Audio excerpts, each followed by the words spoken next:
Hello guys, welcome back to my another mini vlog. এয়া ৰাতিপুৱা মই গৰম পানী খাওঁ, গৰম পানী উলাই লৈছো।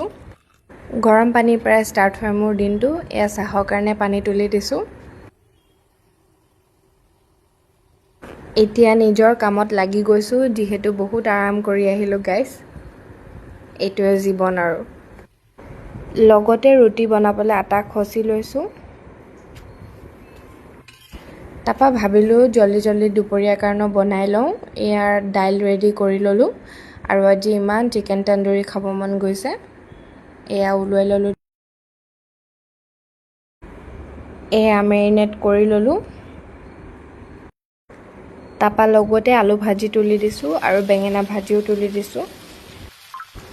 গাইস ইমান ধুনীয়াকে বনাও, কিন্তু খোৱা সময়ত ভিডিঅ' কৰিব পাহৰি যাওঁ। নতুন ব্লগাৰ হওঁতে সেইকাৰণে চাগে।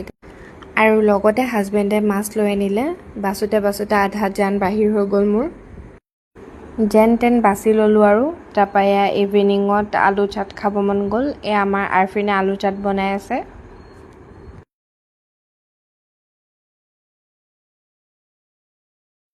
গাইস তাই বহুত টেষ্টি বনায় আৰু চাট মছলাটো ঘৰতে বনোৱা হয়।